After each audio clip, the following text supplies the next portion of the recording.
नमस्कार दोस्तों, मैं हूं सचिन और आपका मेरे YouTube चैनल पे बहुत बहुत स्वागत है। दोस्तों, आज की वीडियो में हम एक बहुत ही इंपॉर्टेंट लिटरेरी क्रिटिसिज्म की बुक डिस्कस करने जा रहे हैं जिसका नाम है पोएटिक्स और जिसे एरिस्टोटल ने लिखा हुआ है। दोस्तों, एरिस्टोटल के नाम से आप सभी ही वाकिफ होंगे, बहुत ही इंपॉर्टेंट नाम है इंग्लिश लिटरेचर के लिए और इनकी जो बुक पोएटिक्स है उन्हीं के लिए इन्हें जाना जाता है और ये बहुत ही इंपॉर्टेंट सी बुक है, टाइनी सी बुक है। इस बुक के ऑलरेडी मैंने एक रिव्यू किया हुआ है। अगर आप इंग्लिश में इस वीडियो को देखना चाहते हैं तो मैंने ऑलरेडी एक वीडियो अपलोड किया हुआ है, डिस्क्रिप्शन में लिंक दे दूंगा, उसे जाके देख लीजिएगा। अगर आप हिंदी स्पीकर हैं, हिंदी में देखना चाहते हैं तो फिर आपके लिए ये वीडियो है, आप हिंदी में सुन सकते हैं इस वीडियो को। तो इस वीडियो में हम पोएटिक्स के बारे में डिस्कस करेंगे। पोएटिक्स टाइनी सी बुक है, टोटल 26 चैप्टर हैं जिस बुक में, और इस बुक को as a kind of reply लिखा गया है प्लेटो को। आपको पता होगा कि प्लेटो ने एक बुक लिखी थी रिपब्लिक, जो कि क्रिटिसिज्म था, एक नेगेटिव क्रिटिसिज्म था पोइट्स और पोइट्री के ऊपर।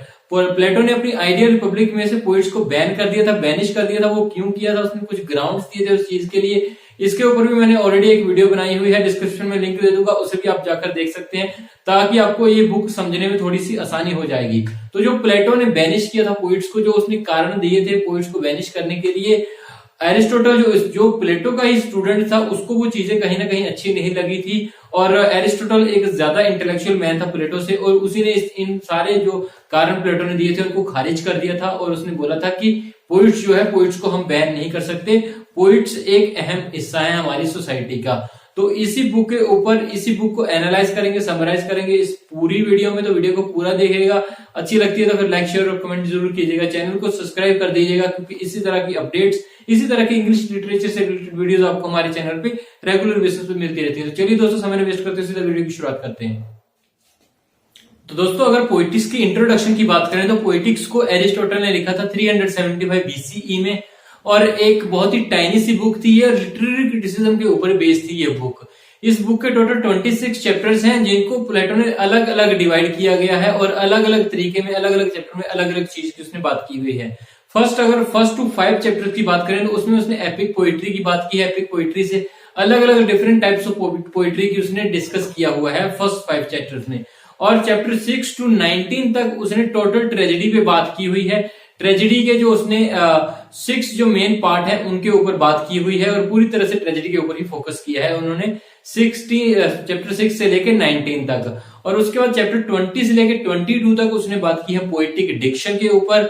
एंड देन 23 एंड 24 जो आपका चैप्टर है उस पे उसने बात करी है हिस्ट्री की, एपिक पोइट्री को, और इन दोनों को कंपैरिजन उसने किया है ट्रेजेडी के साथ। और थोड़ा सा उसने कॉमेडी को भी टच किया है इस वीडियो में, इन चैप्टर्स में। और लास्ट में अगर चैप्टर 25 और 26 की बात करें तो उसने he has put the spirit of tragedy in this chapter, in these 2 chapters उसने जो है सुपीरियर बताया है ट्रेजेडी को कहीं ना कहीं एपिक पोइट्री से। अपने जो उस समय के ज्यादातर राइटर थे वो तो एपिक पोइट्री को बेहतर मानते थे, लेकिन एरिस्टोटल उसके अगेंस्ट गया था। He was against his time and he said that tragedy is much better than epic poetry. तो इन सभी चैप्टर्स को अलग अलग तरीके से उसने डिस्कस किया है इसी बुक में, इस छोटी सी बुक में। अगर एपिक पोइट्री की बात करें तो जो एरिस्टोटल है उसने एपिक पोइट्री को डिफाइन किया है as a narrative poem which has been written in hexameter. तो एक नरेटिव पोएम होती है एपिक पोइट्री और जिसे हेक्सामीटर में ही लिखा जाता है। और इसके 4 कंस्टिट्यूएंट पार्ट्स होते हैं जो कि होता है plot, character, thought and diction. ये 4 मेन पार्ट्स होते हैं एपिक पोइट्री के। तो इसी तरीके से उसने एपिक पोइट्री को डिफाइन किया है अपनी पोएटिक्स में। तो दोस्तों, अगर ट्रेजेडी की बात करें तो ट्रेजेडी का मेन फोकस रहा है एरिस्टोटल का ट्रेजेडी का इस बुक पे जो उसने लिखी हुई है पोएटिक्स। हालांकि पोएटिक्स के कहा जाता है कि 2 पार्ट्स थे और सेकंड पार्ट उसका जो कॉमेडी पे बेस्ड था, लेकिन सेकंड पार्ट अनफॉर्चुनेटली वो लॉस्ट है, वो हमारे पास अवेलेबल नहीं है। हालांकि 18th सेंचुरी और 20th सेंचुरी में कुछ एडिटर्स ऐसे हैं जिन्होंने ये ये दावा किया है कि उन्हें जो सेकंड पार्ट है कॉमेडी वाला जो एरिस्टोटल का वो मिल गया है, लेकिन उसकी कोई भी श्योरिटी नहीं है। इसलिए हमारे पास एक ही पार्ट है जो फर्स्ट पार्ट है पोएटिक्स का, और उसी को हम इस बुक में डिस्कस कर रहे हैं। ट्रेजेडी का क्योंकि मेन फोकस रहा है एरिस्टोटल का ट्रेजेडी पे, ट्रेजेडी पे हम बात करेंगे क्योंकि चैप्टर 6 से लेके 19 तक उसने ट्रेजेडी की ही बात की है। तो किस तरीके से डिफाइन किया है उसने ट्रेजेडी को, ये मैं आपको अपने नोट से पढ़ के सुनाता हूं। So tragedy is an imitation of an action that is serious, complete and of a certain magnitude. In language embellished with each kind of artistic ornament, the several kinds being found in several parts of the play, in the form of an action, not of narrative, through pity and fear affecting its catharsis of such emotion. So इसको अगर मैं define करूं तो tragedy is an imitation of action, एक action का imitation है। Imitation ये मानता है वो एरिस्टोटल की प्लेटो की इस बात पे वो एग्री है कि ट्रेजेडी और poetry is an imitation. So tragedy is an imitation of an action that is serious. तो सीरियस होता है, कंप्लीट होता है और सर्टेन मैग्नीट्यूड मतलब सर्टेन टाइम तक चलता है, वो 24 आवर्स तक ही चलता है, इससे ज्यादा नहीं चलता है वो, ठीक है। उसके बाद in language embellished with each kind of artistic ornament, और इसकी जो लैंग्वेज होता है वो एपिक पोइट्री की तरह नहीं होती है, ग्रैंडिश लैंग्वेज नहीं होती है, लेकिन इसकी लैंग्वेज थोड़ी सजा के दी होती है, बढ़िया लैंग्वेज होती है और कॉमन लैंग्वेज होती है ज्यादातर, जिससे कि लोकल जो लैंग्वेज है, जो लोकल ऑडियंस है वो उसको समझ सके। तो आम चाल भाषा वाली लैंग्वेज होती है, जो आम चाल पर जो आम चलती है, ठीक है। The several kinds being found in several parts of the play in the form of an action, not of a narrative। और इसका जो एक्शन है अब वो ड्रामेटिक होता है, नरेटिव नहीं होता है। जैसे एपिक पोइट्री को हम सुनाते हैं ना, नरेटिव नरेशन करते हैं उसकी, ड्रामा को हम ऐसे नहीं करते, ट्रेजेडी को हम परफॉर्म करते हैं, भी परफॉर्म ट्रेजेडी, ठीक है। और ट्रेजेडी को पढ़ा भी जा सकता है, ये भी इसने बोला है बाद में, ठीक है। Through PT and fear affecting it's catharsis of such emotion. और पीटी और फियर कब आएगा ऑडियंस में, जब वो जो हमारा जो हीरो है उसको कहीं ना कहीं उससे रिलेट कर पाएंगे हम, है ना। जो हमारा किंग कमांडर वाला जो भी हीरो होता है उसको हम कहीं ना कहीं अपने आप से रिलेट कर पाते हैं, जिस तरीके से कैथारसिस होता है, मतलब हमें देख के, जिसको देख के आंसू आए, रोना आए, उसे हम कैथारसिस बोलते हैं, ताकि हमारा जो इमोशंस है उनका अच्छी तरह से इससे ही आउटलेट हो सके। तो इस तरीके से डिफाइन किया है एरिस्टोटल ने ट्रेजेडी को। इसके बाद एरिस्टोटल बात करता है कि ट्रेजेडी हैज 6 पार्ट। ट्रेजेडी के 6 पार्ट होते हैं, वो होते हैं plot, character, thought, diction, song and spectacle. अब जो प्लॉट होता है, plot is something which has a proper beginning, middle and end. Middle वो होता है जिससे कि बिगिनिंग का एंड हो जाता है और कहीं ना कहीं शुरुआत हो जाती है एंडिंग की। तो ऐसा बिगिनिंग जो है, ऐसा मिडल होना चाहिए। और प्रॉपर प्लॉट उसी को मानता है एरिस्टोटल जिसकी प्रॉपर बिगिनिंग हो, प्रॉपर मिडल हो एंड प्रॉपर एंडिंग हो।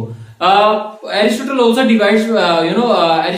divides plot in 2 types। बोलता है प्लॉट्स 2 तरह के होते हैं, एक होता है सिंपल प्लॉट जैसे कि इलियड का प्लॉट था, और दूसरा होता है कॉम्प्लेक्स प्लॉट जैसे कि ओडिसी का प्लॉट था, ठीक है। तो कहीं ना कहीं वो बोलता है कि जो कॉम्प्लेक्स प्लॉट है वो बेहतर होता है रादर की सिंपल प्लॉट के। सिंपल प्लॉट में तो सिंपल सी कहानी चलती रहती है, एज इट इज, है ना, एक था राजा एक थी रानी, दोनों मर के खत्म कहानी। तो ये होता है सिंपल प्लॉट। और कॉम्प्लेक्स प्लॉट वो होता है जिसमें कोई ना कोई चीज ऐसे हो जाए बीच में, जिसमें कहीं ना कहीं हिमर्शिया हो, पेरिपेशिया हो, एनेग्नोसिस हो। तो ये 3 टेक्निक उसमें होनी चाहिए। हिमर्शिया आपको पता है, hamartia is a virtue in excess, कोई ऐसी क्वालिटी जो बहुत ज्यादा मात्रा में हो, या कोई क्वालिटी ना ही हो हीरो में जिसकी वजह से उसका डाउनफॉल हो, है ना, जो डाउनफॉल हो। पेरिपेशिया हो उसका, पेरिपेशिया आपको पता है कि वो होता है कि जब कोई सिचुएशन बैड हो जाती है, गुड टू बैड होती है, बैड टू गुड हो जाती है ना, ज्यादातर तो गुड टू बैड ही होती है। जो सिचुएशन जब हीरो का डाउनफॉल हो जाता है उसकी गलती की वजह से ही, है ना, उसके वर्च्यू एंड एक्सेस की वजह से ही, तो उसे हम पेरिपेशिया बोलते हैं। और अब जो एनेग्नोसिस है, एनेग्नोसिस होता है दोस्तों वो जिससे कि आपको जब पता चल जाता है, जब हीरो की अपनी गलती का रियलाइजेशन हो जाती है कि उसने ये गलती की थी जिसकी वजह से उसको ये सब भुगतना पड़ा, तो उसे हम बोलते हैं एनेग्नोसिस। तो प्लेटो बोलता है, एरिस्टोटल बोलता है कि जो हमारे कॉम्प्लेक्स प्लॉट है वो बेहतर होते हैं, और उसने क्रिटिसाइज किया है एपिसोडिक प्लॉट को, और बोलता है episodic plot they are very bad, they are not good for the public, because episodic plot में एक चीजें एज इट इज होती रहती है ना, एक के बाद एक। तो बोलता है जिसमें चीजें सीरियल वाइज चलती है ना, उन चीज को, उन एपिसोडिक प्लॉट को एरिस्टोटल कहीं ना कहीं वो उसको क्रिटिसाइज करता है, उसको अच्छा वो नहीं मानता है।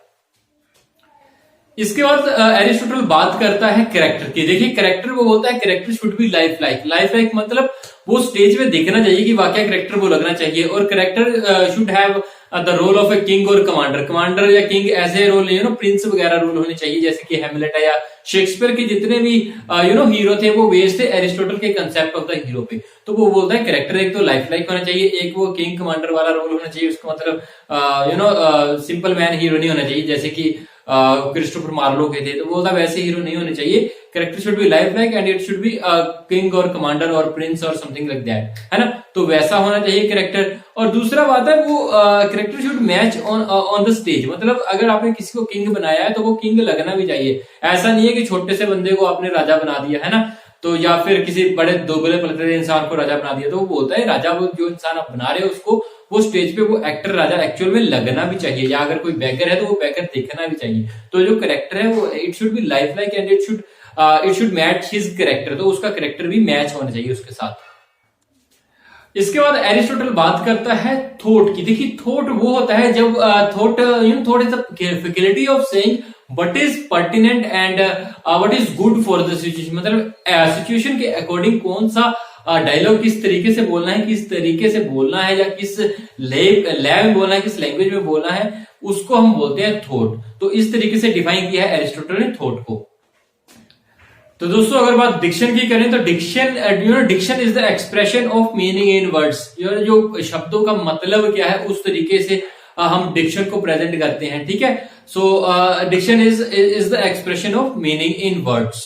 और अगर सॉन्ग की बात करें दोस्तों तो सॉन्ग आपका song hold the chief place among the embellishments, मतलब सॉन्ग वो होता है जो चीज को बेहतर दिखाने के लिए शुरू किया, मतलब ऑडियंस जब बोर हो जाती है बीच में कोई ट्रेजेडी देखते देखते तो कहीं ना कहीं एक सॉन्ग उनके बोरनेस को दूर करने का काम करता है। तो सॉन्ग जो है एम्बेलिशमेंट्स के लिए यूज किया जाता है।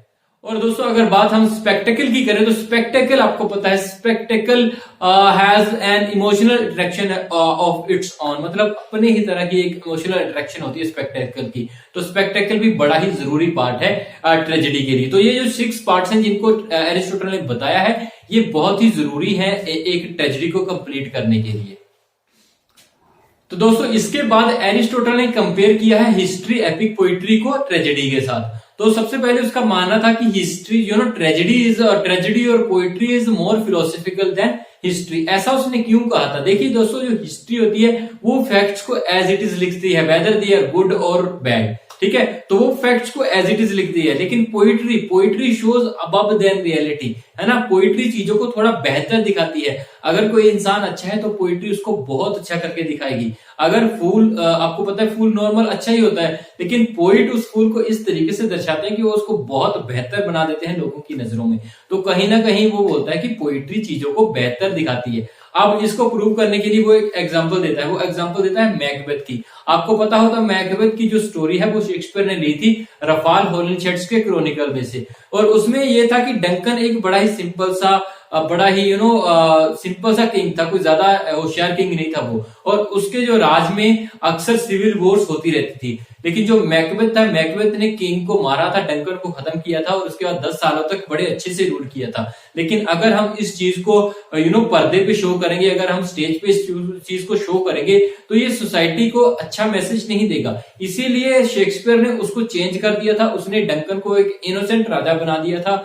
और कहीं ना कहीं मैकबेथ ने अपने एम्बिशंस के लिए डंकन की डेथ कर दी। उसके बाद सारी उम्र वो पछताता रहा उसकी डेथ को करके। और जब तक वो मरा नहीं था तब तक उसको नींद नहीं आई थी, क्योंकि उसने डंकन को नींद में मारा था। तो कहीं ना कहीं गिल्ट से भर दिया था शेक्सपियर ने उसको स्टेज पे शो करने के लिए, ताकि ऑडियंस को गलत मैसेज ना जाए। इसीलिए इससे ये चीज प्रूव होती है कि हमें जो चीजें शो करनी है, जो पोइट्री चीजों को शो करती है, that is above than reality, that is not par with reality, that is above than reality और that is far above than actual things, है ना। वो एक्चुअल थिंग्स से थोड़ा बढ़ के होता है, क्योंकि उससे हम गलत मैसेज ऑडियंस को नहीं दे सकते। तो कहीं ना कहीं इसके लिए एरिस्टोटल का मानना था कि जो आपकी ट्रेजेडी है या पोइट्री है वो बेटर है हिस्ट्री से, है ना। और दूसरी ओर अगर एपिक पोइट्री की बात करें तो उसका मानना था कि ट्रेजेडी जो है वो एपिक पोइट्री से बेहतर है। वो क्यों है? देखिए जो एपिक पोइट्री है उसमें 4 पार्ट्स होते हैं, that is plot, character, thought and diction, है ना। लेकिन जो ट्रेजेडी होती है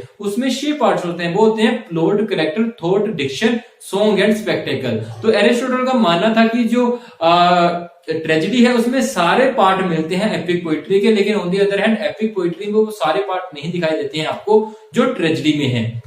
और दूसरी बात, ट्रेजेडी बहुत लॉन्ग होती है, बहुत लंबे समय तक चलती रहती है और इसीलिए इसमें बोर होना बहुत ज्यादा आसान है। ऑन दी अदर हैंड जो ट्रेजेडी है वो सिर्फ 24 आवर्स तक चलती है, इसलिए उसमें बोर होना बहुत मुश्किल है। और दूसरी और ट्रेजेडी में आपको पता है सॉन्ग एंड स्पेक्टेकल भी होता है, सॉन्ग्स होते हैं ऑडियंस को चीयर करने के लिए। ऑन दी अदर हैंड ऐसी कुछ चीज एपिक पोइट्री में नहीं पाई जाती है। और दूसरा फर्क आता है लैंग्वेज का। देखिए एपिक पोइट्री की लैंग्वेज बड़ी ग्रैंड होती है, बड़ी हाई टाइप की लैंग्वेज होती है, और ये आम लोगों के लिए समझना थोड़ा मुश्किल होता है। On the other hand tragedy की लैंग्वेज आसान होती है, कॉमन मैन लैंग्वेज होती है, जिसमें कि समझना आम ऑडियंस को समझना बड़ी आसानी से हो जाता है। और दूसरी ओर एपिक पोइट्री आपको पता है, epic poetry is of narration type, मतलब एपिक पोइट्री हम नरेट करके सुनाते हैं, नरेशन करके सुनाते हैं, और ट्रेजेडी को हम परफॉर्म करते हैं। इसीलिए ट्रेजेडी को या प्ले को हम ड्रामा भी कहते हैं।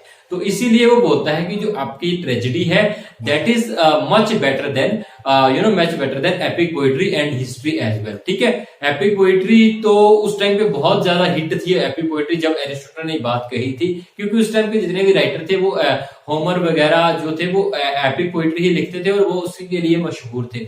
फिर भी एरिस्टोटल को पता था, एरिस्टोटल आने वाली चीजों को देख रहा था कि आने वाले समय में लोग इतनी चीजें नहीं पढ़ पाएंगे, इतनी लंबी चीजें नहीं पढ़ पाएंगे, इसीलिए वो ट्रेजेडी के साथ गया था कि tragedy is better than much better than epic poetry. और वो राइट भी था, क्योंकि आज अगर हम देखते हैं तो ट्रेजेडी कहीं बेहतर है एपिक पोइट्री से, और एपिक पोइट्री का तो मतलब अभी नामो निशानी खत्म हो गया है ना। तो इसीलिए उसने ट्रेजेडी के साथ किया था, और 22 से लेके 20 और इसी को कंपेयर किया था उसने ट्रेजेडी को एपिक पोइट्री और हिस्ट्री के साथ। तो दोस्तों एरिस्टोटल ने चैप्टर 5 की शुरुआत में कॉमेडी को डिफाइन किया था, जिसको बताना मैं आपको भूल गया था, इसलिए मैं अभी आपको बता रहा, मैं डिफाइन करूंगा। जैसे अभी आपको बताऊंगा कि कॉमेडी को कैसे डिफाइन किया था एरिस्टोटल ने। सो Aristotle says comedy is an imitation of characters of lower type, not whoever is the false sense of the word bad, ridiculous being merely a subdivision of the ugly. It consists in some defects or ugliness which is not particularly destructive. To take an obvious example, the comic mask is ugly and distorted but does not imply pain. So chapter 5 की शुरुआत में उसने comedy को इस तरीके से define किया था। यहाँ पे मैं आपको एग्जांपल भी दे दूंगा इसकी, इसकी डेफिनेशन दिख जाएगी आपको, अगर आपने नोट्स करनी हो तो। कॉमेडी को उसने बताया था कि कॉमेडी जो है वो शो करती है लोअर टाइप करेक्टर को, है ना। जो देखिए ट्रेजेडी में जो होता है वो करेक्टर हायर देन रियलिटी होता है, मतलब अब से थोड़ा बढ़िया होता है। कॉमेडी में क्या होता है, जो जितना एवरेज इंसान होता है ना उससे भी थोड़ा मीन होता है, उससे भी थोड़ा मीन होता है, कम होता है, उससे इतना इंसान बुरा होता नहीं जितना कॉमेडी उसको दिखाती है। रिडिकुलस होता है, अगली होता है, फेस उसका गंदा बंदा सा होगा, जब वो बिल्कुल बोना सा होगा, बिल्कुल लंबा सा होगा, अजीब सी हाइट होगी, जब मोटा होगा। तो कॉमेडी का कैरेक्टर ऐसा ही होता है और स्टेज पे भी वो ऐसा ही दिखना चाहिए, ऐसा ही एरिस्टोटल का मानना भी था। तो दोस्तों इस बुक में एरिस्टोटल ने कहीं ना कहीं एक 3 यूनिटीज जो ड्रामा के लिए बहुत जरूरी है उसके ऊपर भी बात की है। वो यूनिटीज हैं टाइम, प्लेस एंड एक्शन। जी हाँ दोस्तों, time, place and action. Time आपको पता है उसने बोला था कि एक सन के अंदर अंदर ही प्ले खत्म होना चाहिए, ट्रेजेडी खत्म होना चाहिए, मतलब 24 आवर्स के अंदर अंदर कंप्लीट होना चाहिए, या इससे थोड़ा सा ज्यादा हो सकता है, इससे ज्यादा टाइम जो है आप नहीं दे सकते।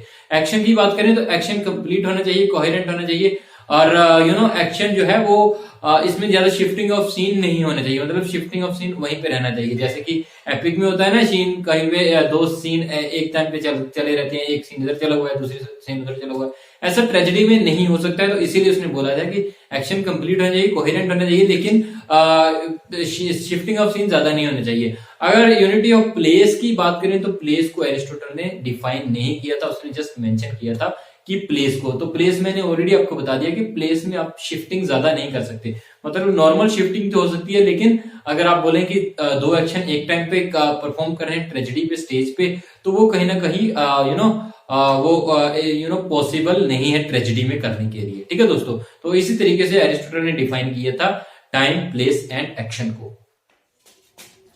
तो दोस्तों इसी के साथ हमारी ये वीडियो यहीं पे समाप्त होती है। आपको ये वीडियो कैसी लगी कमेंट करके जरूर बताइएगा। वीडियो अच्छी लगी है तो लाइक, शेयर और कमेंट जरूर कर दीजिएगा। चैनल को सब्सक्राइब जरूर कर दीजिएगा, क्योंकि इंग्लिश लिटरेचर से रिलेटेड वीडियो आपको हमारे चैनल पे रेगुलर बेसिस पे मिलती रहती है। नई वीडियो में नई अपडेट, नई वीडियो के साथ जल्दी आपके सामने हाजिर होंगे। तब तक के लिए जय हिंद, जय भारत।